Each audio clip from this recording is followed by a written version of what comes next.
bom dia a todos. Sejam todos muito bem-vindos.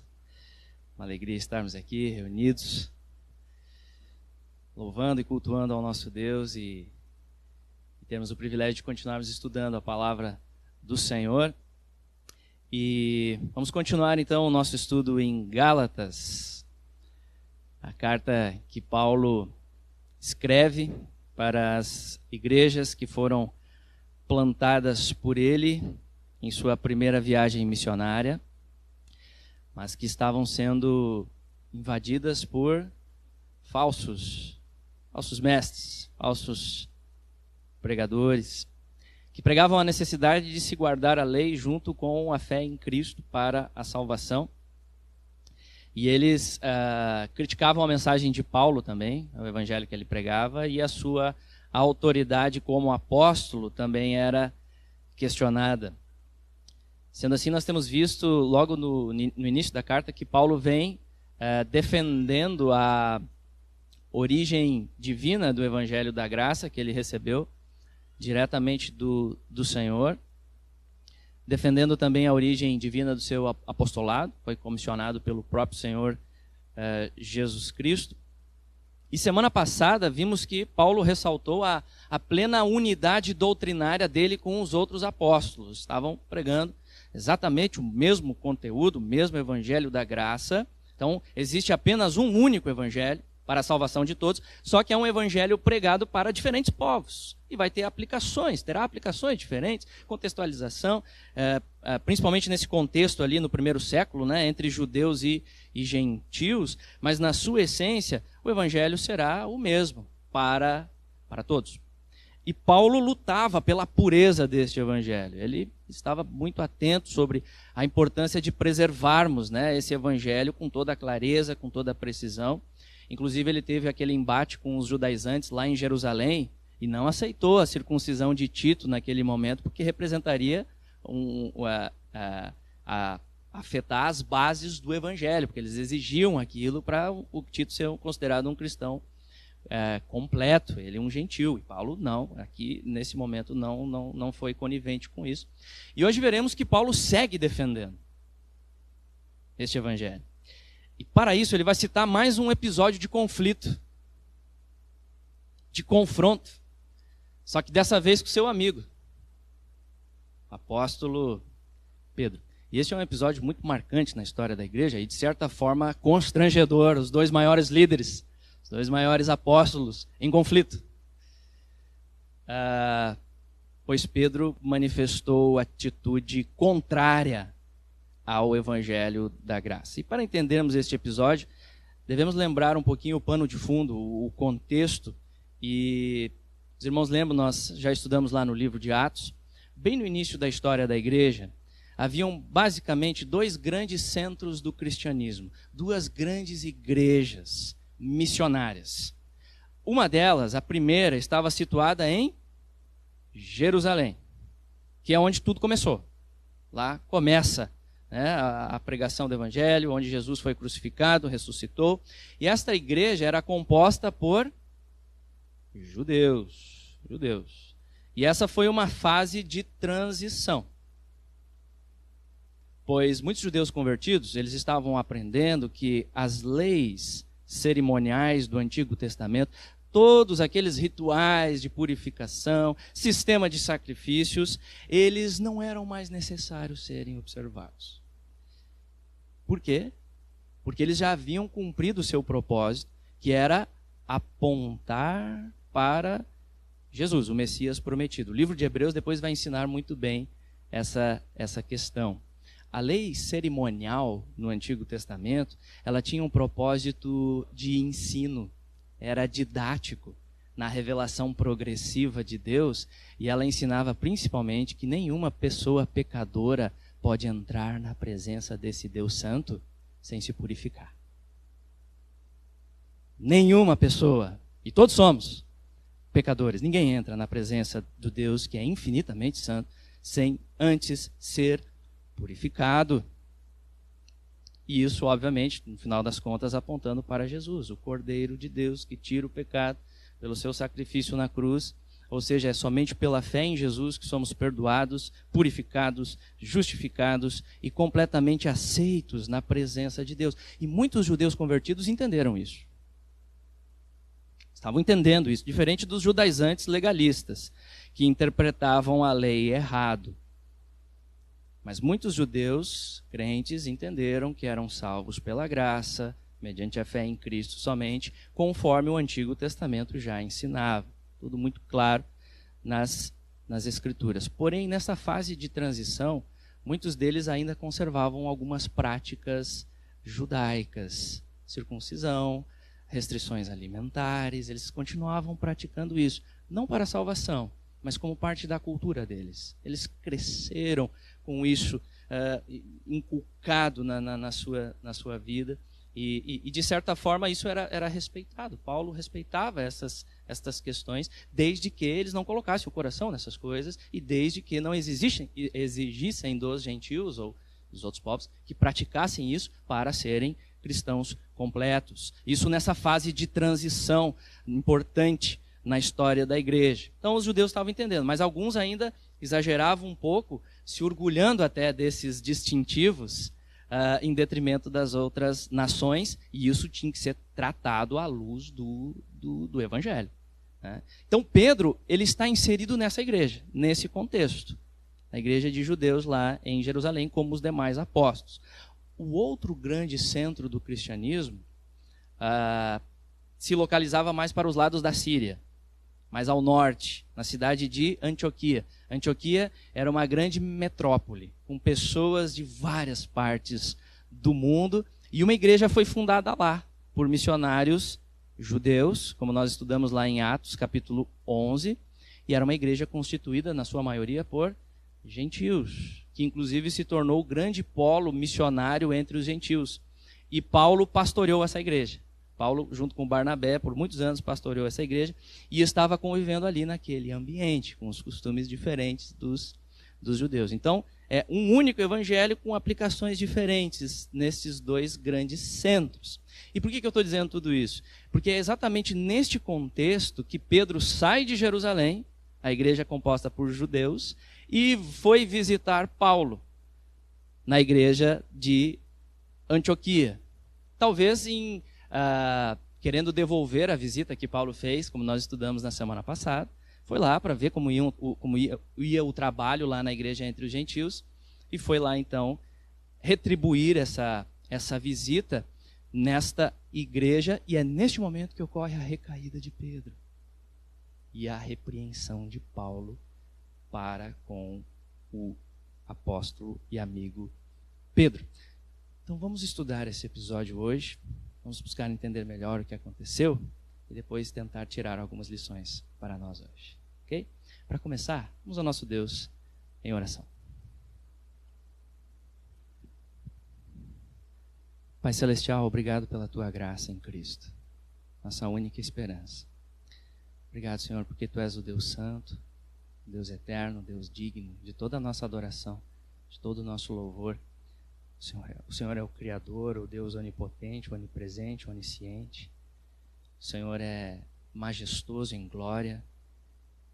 E, ó Deus, nós somos pecadores, falhos, necessitados da Tua graça.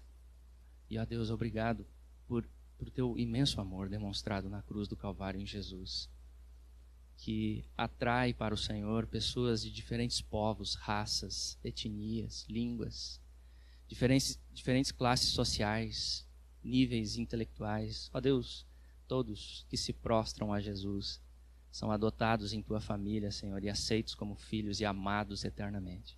Te louvamos por isso. E ajuda-nos a compreendermos essa mensagem e vivermos as implicações disso para a Tua glória, pelo tempo que nos resta nessa terra, Senhor. Ajuda-nos a sermos fiéis ao Teu Evangelho. Peço graça também, Senhor, para pregar agora a palavra. Nas minhas limitações, na minha fraqueza, ó Deus, que o Teu Espírito possa me capacitar nessa hora a pregar a Tua palavra no Teu poder, para a Tua glória. E eu rogo, Senhor, por esses queridos irmãos, por essas queridas pessoas que estão aqui diante de mim, que o Senhor dê graça a eles também, para Te adorarem agora, prestando atenção na Tua palavra, Te dando glórias a Deus e sendo transformados pelo Teu Espírito Santo. Nós rogamos assim, Pai, em nome de Jesus. Amém.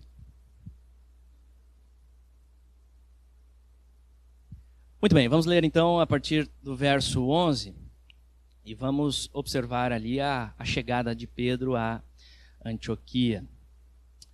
Verso 11, diz assim a palavra do nosso Deus. Quando, porém, Cefas veio a Antioquia, resisti-lhe face a face, porque se tornara repreensível.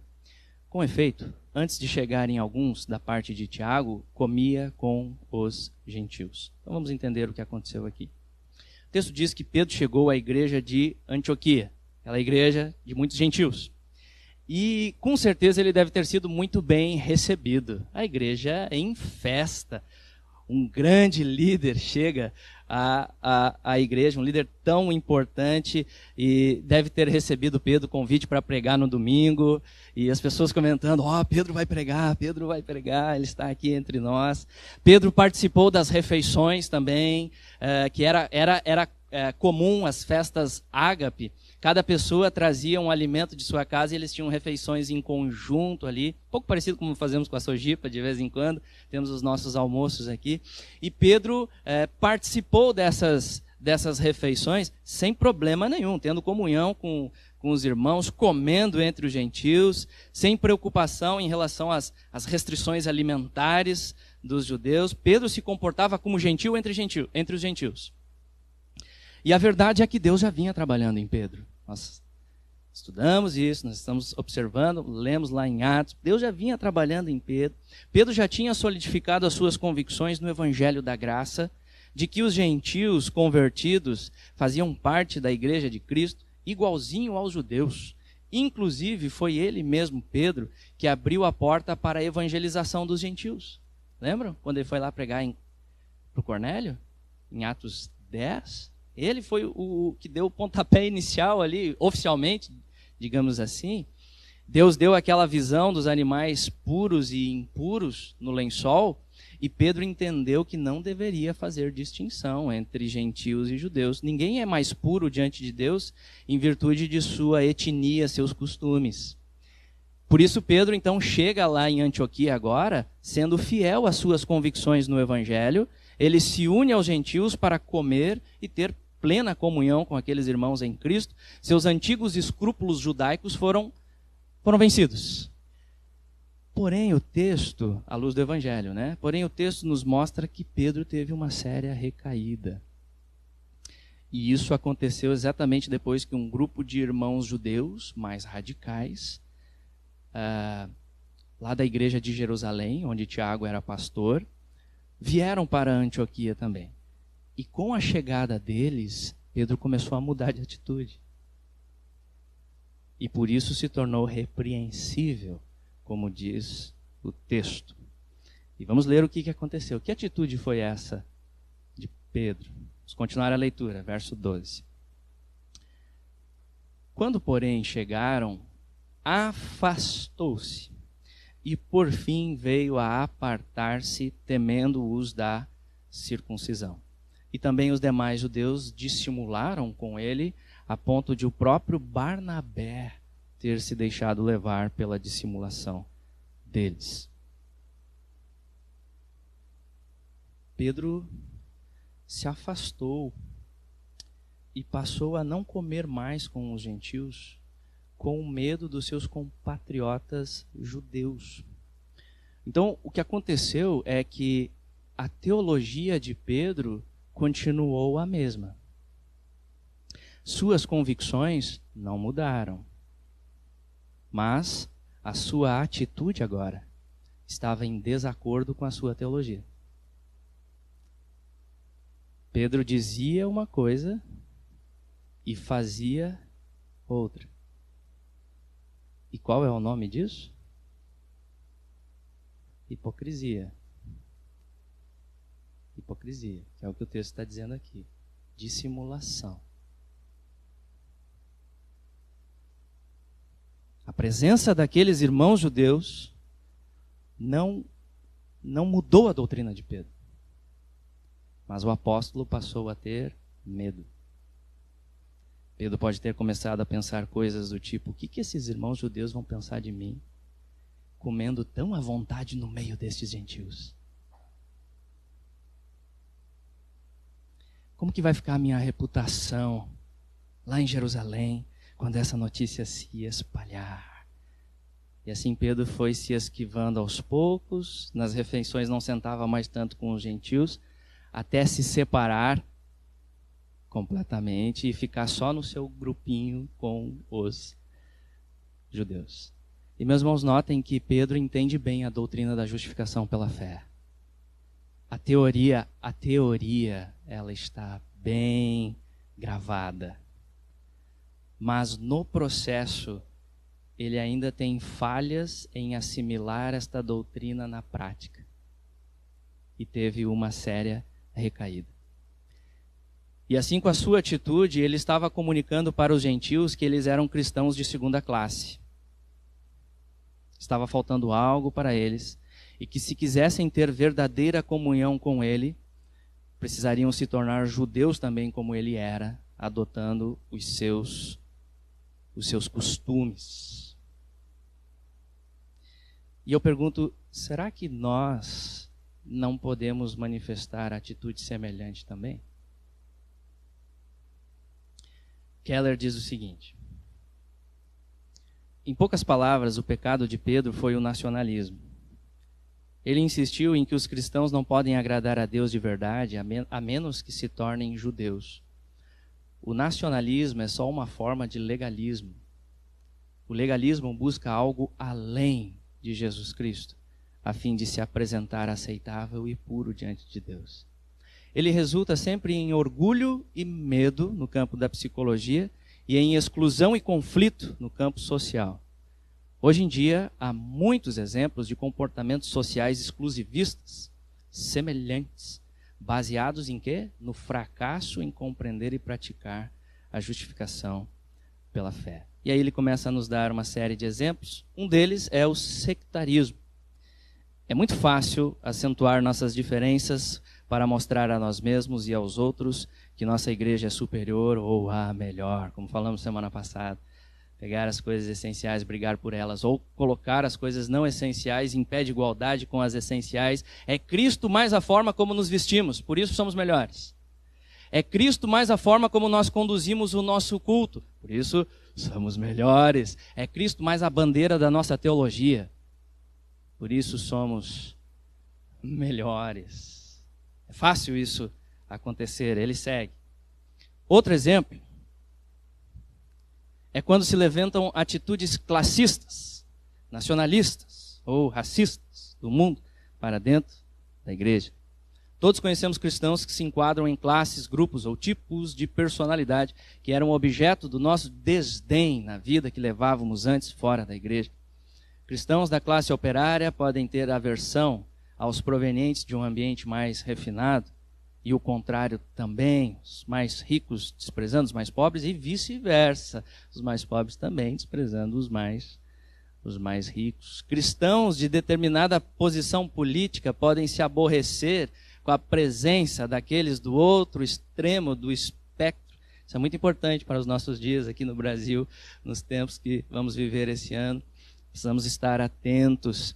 Podemos nos sentir desconfortáveis em torno de pessoas cuja ênfase cultural é diferente da nossa e podemos reagir a tudo isso como Pedro fez, de modo aparentemente educado, se separando aos poucos para formarmos o nosso grupinho santarrão. Sabe aquele que ninguém bate e fica só criticando todo mundo, daquele teu grupinho, metendo pau em todo mundo, aquele olhar de cima para baixo, arrogante, nossa tendência. Tudo isso advém de não viver em conformidade com o Evangelho. Sem o Evangelho, nosso coração tende a manufaturar a autoestima, a necessidade de autoafirmação. Você se agarra a outras coisas além de Cristo para se autoafirmar. Comparando o nosso grupo com outros grupos, mas o Evangelho nos diz que somos todos impuros sem Cristo e todos puros nele. Meu irmão e minha irmã, isso mostra a minha e a sua necessidade absoluta do Evangelho de Cristo, do Evangelho da graça. Nós precisamos meditar não só para a porta de entrada da vida cristã, mas para toda a vida cristã. Meditar nele constantemente, porque nós temos uma facilidade tremenda de esquecer isso. De que somos aceitos só pelos méritos de Jesus e nada mais, nada em nós mesmos. Meditar constantemente. Se Pedro precisava, imagina nós. Meditar nessa verdade, fazer o aprofundamento, a renovação das nossas mentes, buscando alinhar todas as áreas de nossas vidas à luz deste Evangelho. Precisamos assimilar realmente que somos aceitos apenas pelos méritos de Cristo, não por nossa reputação. Não somos mais ou menos puros por nossa nacionalidade, ou porque frequentamos a igreja tal, ou por nossa raça, nossa tradição familiar, nosso nível social, intelectual. É incrível como temos a tendência de nos apegarmos a essas questões para nos julgarmos superiores aos outros. Precisamos voltar para o Evangelho a cada segundo. Como falamos semana passada, as diferenças entre nós nas questões não essenciais não são um problema. A igreja deve manifestar a diversidade sem perder a unidade, na mesma fé essencial, no mesmo espírito, no mesmo amor. E outro problema da atitude pecaminosa de Pedro, que nós reparemos aqui, é que ele influenciou outros com seu mau exemplo. Vocês notaram? Muitos judeus ali, outros irmãos, seguiram Pedro, através do exemplo dele, e entre eles estava ninguém menos que Barnabé. E Barnabé era aquele que ia com Paulo para as cidades dos gentios e pregava o evangelho da graça entre os gentios. Até Barnabé se deixou levar pela atitude de Pedro. E aqui fica uma lição, mais uma lição importante. Percebam como as nossas atitudes influenciam outros. Devemos estar atentos a isso. A importância do nosso exemplo para o corpo de Cristo, para a boa comunhão, e principalmente para os líderes. Os líderes. Eles têm um peso maior nesta questão, pois o líder, quando tropeça, a repercussão de seu erro é muito maior. Afeta muito mais gente. Por isso os líderes devem estar atentos. Não é à toa que Tiago também vai dizer na sua carta: não quero muito de vós se tornarem mestres, porque sobre vós haverá juízo maior. Importância dessa liderança. Como eu vi um pastor também comentando, é o que normalmente os líderes fazem em moderação, seus seguidores vão fazer em excesso. Então você tem que ser cuidadoso com o exemplo que você... Isso é para todos os crentes, mas o líder tem essa responsabilidade maior. Outra questão que nós podemos destacar aqui, meus irmãos, com esta falha de Pedro, é que os grandes homens de Deus também erram. São pecadores. Eles são salvos pela graça somente. Os apóstolos não eram infalíveis em tudo aquilo que eles faziam. A infalibilidade e inerrância se restringe aos escritos bíblicos. Através da inspiração, a doutrina da inspiração, Deus dirigiu tudo de tal forma que quando os apóstolos sentaram para escrever os manuscritos, cada palavra é palavra de Deus sem erro. Mas isso se restringe à Bíblia. E a Bíblia já está completa, com o seu cânon. 66 livros, Gênesis a Apocalipse. E com isso podemos entender, trazendo para os nossos dias hoje, que os pastores, sem dúvida nenhuma, eles têm um ofício muito especial. Devem ser honrados, mas eles não são infalíveis. Por isso você não pode colocar a sua fé neles.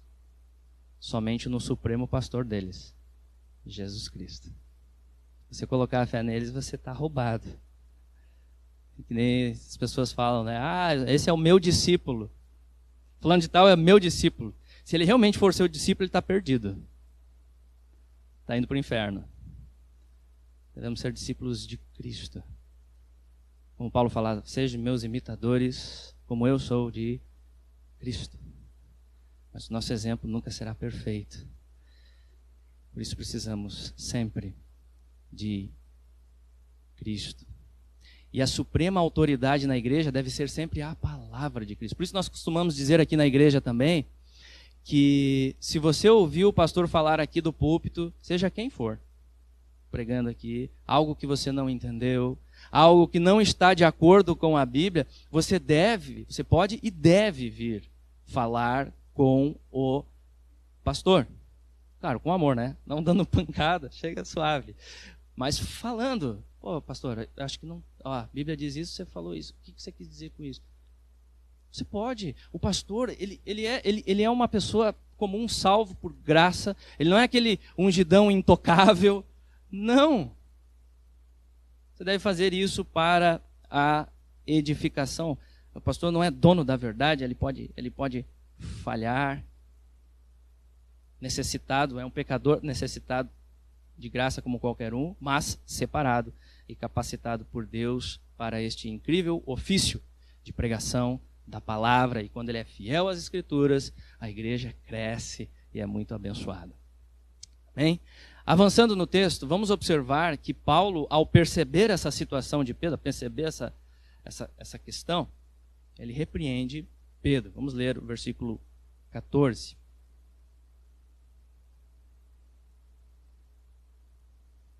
Quando, porém, vi que não procediam corretamente, segundo a verdade do Evangelho, disse a Cefas, na presença de todos: se sendo tu judeu, vives como gentil e não como judeu, por que obrigas os gentios a viverem como judeus? Então, por ser um comportamento que afetava toda a igreja, Paulo não chamou Pedro em particular. Existem coisas que nós tratamos particular, as coisas, né, que são secretas ali, pecados específicos, tratamos diretamente com o irmão. Mas aqui era algo que já envolvia a igreja inteira. Já outras pessoas estavam sendo afetadas, por isso Pedro, então, o repreende publicamente. Pois muitos também estavam acompanhando já o exemplo de Pedro. E Paulo vai fazer isso não por mera demonstração de autoridade, mas ele faz isso por amor a Cristo, sendo fiel ao Evangelho acima de tudo e amando a Pedro também.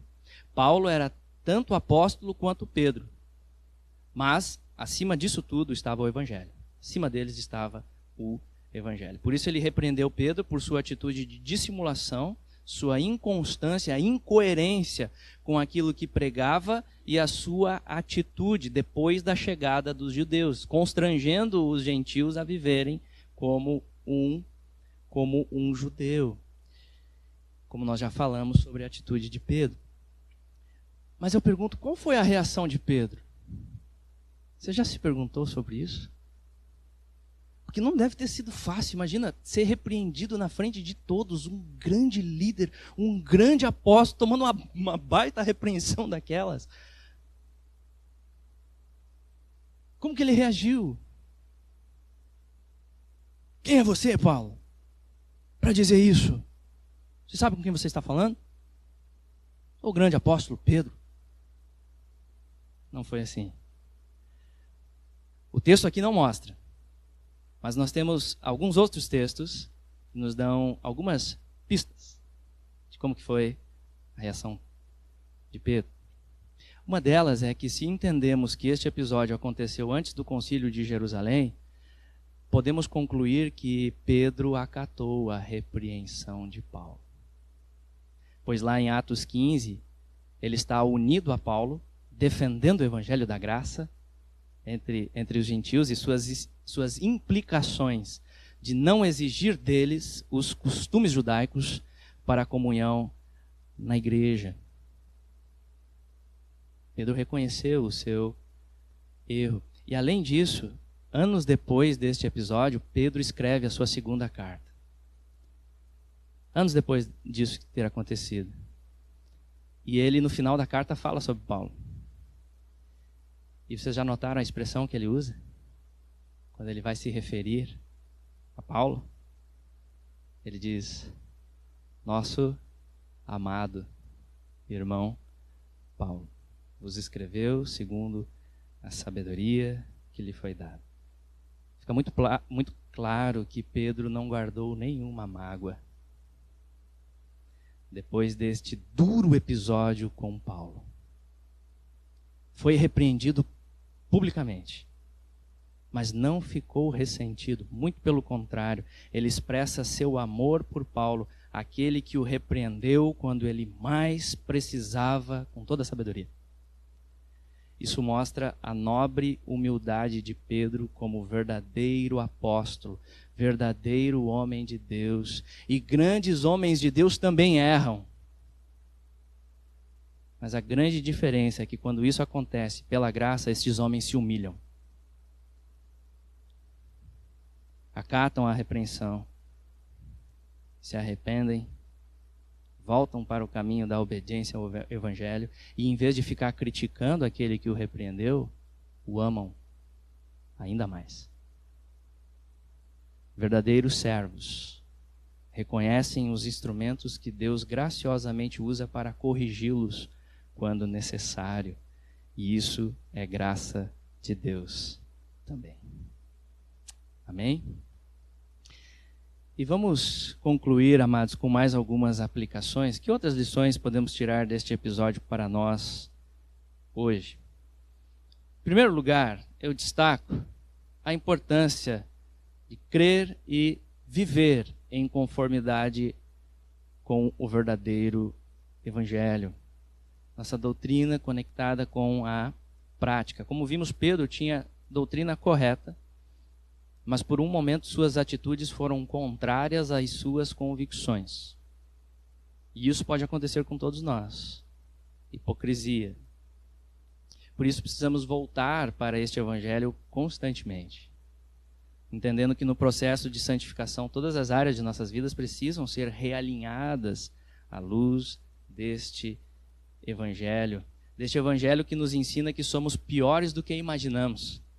Porém, ao mesmo tempo, em Cristo, somos mais amados e aceitos do que conseguimos imaginar. Mais amados e aceitos do que conseguimos pensar. Excede o entendimento e o assimilar espiritual dessa verdade deve se aprofundar em nós, pela meditação, pelo entendimento da palavra, trazendo os versículos, compreendendo, assimilando isso no coração, afetando todo o nosso ser, o nosso entendimento, nosso intelecto, nossas emoções, nossas afeições, nossa vontade, pelo agir do Espírito em nós, à luz da palavra. E isso, se aprofundando em nós, deve afetar também a nossa comunhão como igreja. É claro que nós vamos ter afinidades mais com alguns do que outros. Gostamos de estar mais com... Isso é normal. Até mesmo Jesus tinha os seus mais próximos dentre os discípulos. Mas pela graça do Evangelho, devemos lutar para não criar barreiras entre nós, nos achando superiores aos outros por nossas práticas. E essa é uma tendência que nós temos. E além disso, essa passagem nos chama para a importância do nosso exemplo individual diante da igreja e do mundo também. E para os líderes essa responsabilidade aumenta. E isso não fala só dos pastores e diáconos na igreja, mas todos aqueles que têm papel de liderança também. O pastor Nicodemos diz o seguinte: assim, qualquer um que exerça um papel de liderança precisa lembrar que suas atitudes têm efeito na vida das pessoas sob sua influência.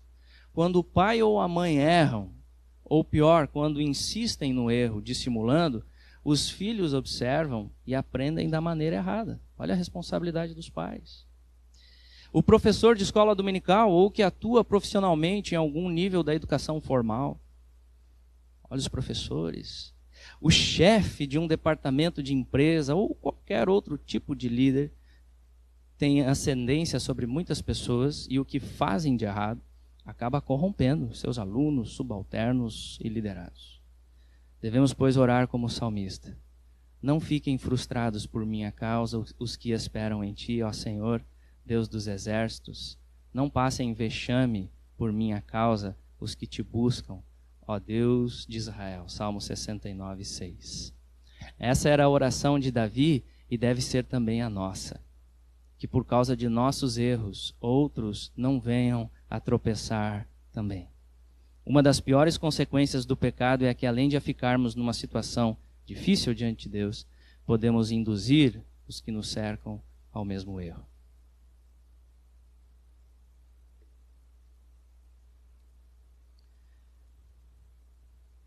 O segundo aspecto que destaco, que podemos aprender deste exemplo, é que o verdadeiro evangelho, ele exige confrontação quando necessário.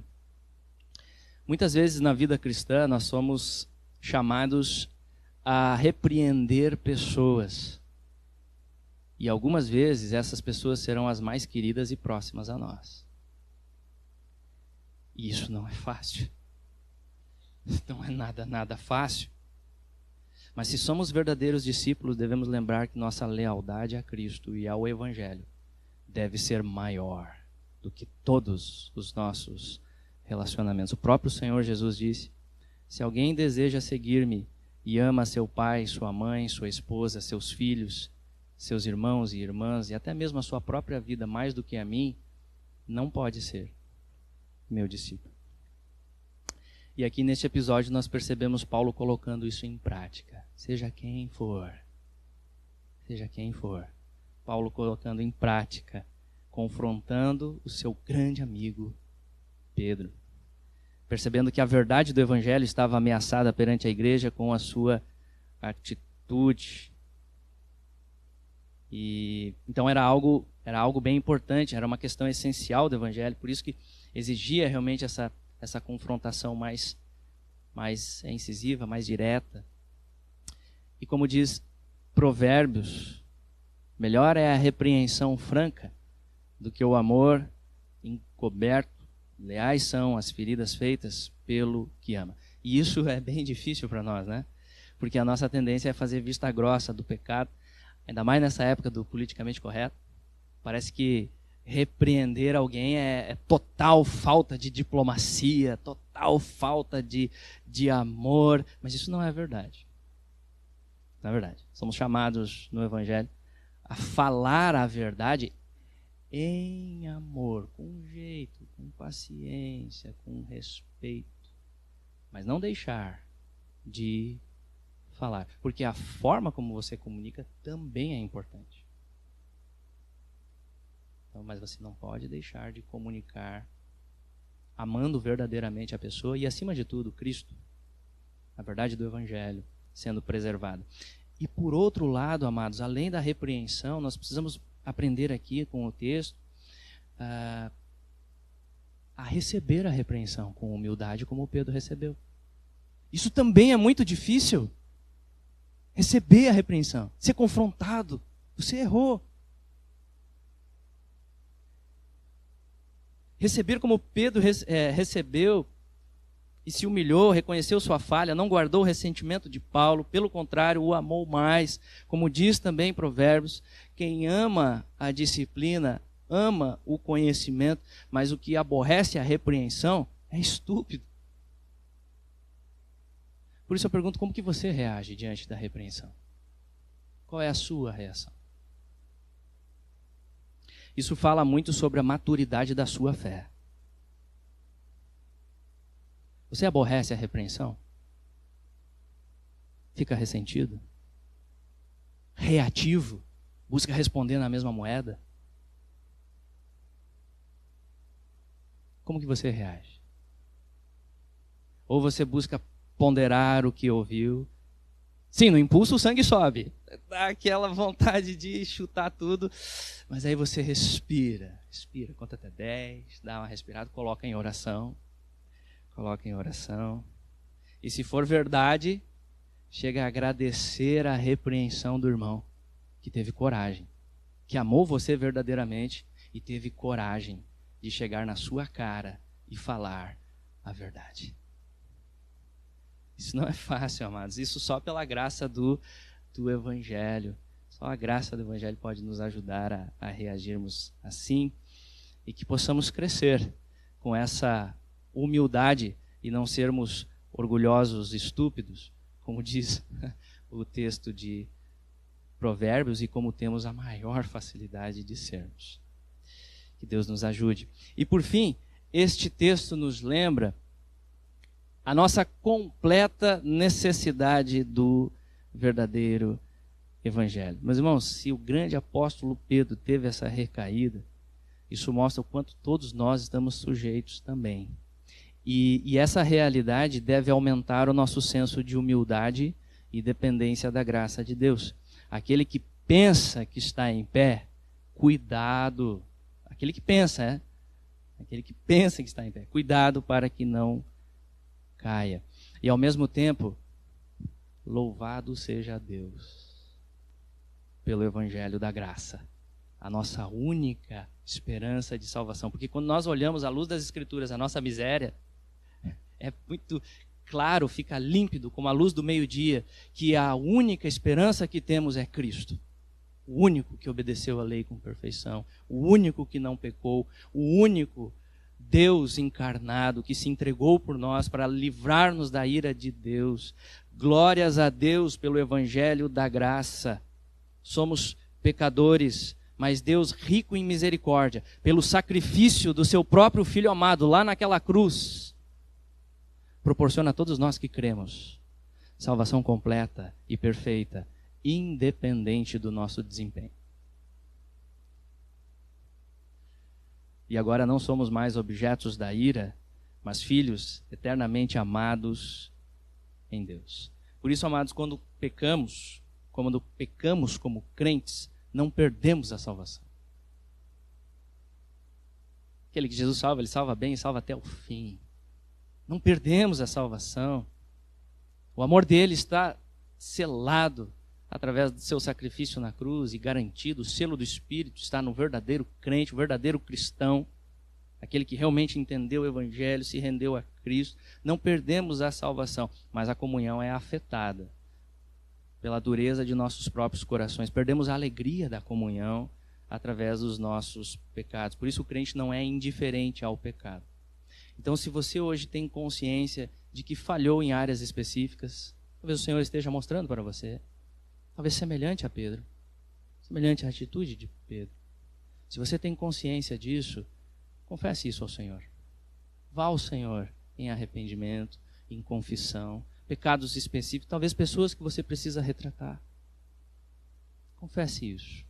E ao proceder assim, você deve também se alegrar na certeza da restauração, como Pedro também foi restaurado diante da graça de Deus e diante do seu arrependimento. Graças a Deus pelo Evangelho da graça, que possamos estar dispostos a enfrentarmos qualquer coisa, pela pureza desta gloriosa verdade que salva pecadores como nós. Como Paulo afirmou, aquele que não conheceu o pecado, esse é Jesus, aquele que não conheceu o pecado, ele nunca pecou.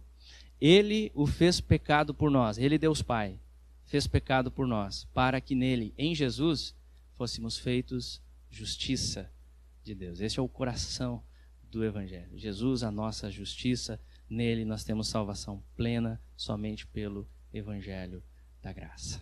Amém? Curva sua cabeça e vamos orar.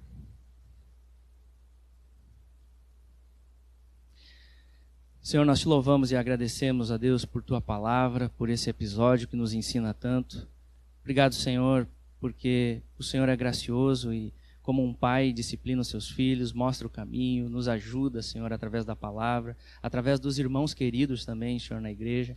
Ajuda-nos, a Deus, a vivermos, a praticarmos também a nossa fé, a crescermos nessa compreensão, Pai. Precisamos da tua graça para isso. E, Senhor, obrigado também, Senhor, porque em Cristo nós temos o perdão completo, somente pela fé. Nós temos salvação completa, somente pela fé, Senhor, no teu Filho amado. Obrigado pelo Evangelho da graça, glorificado seja o teu nome. Oramos assim agradecidos em nome de Cristo. Amém.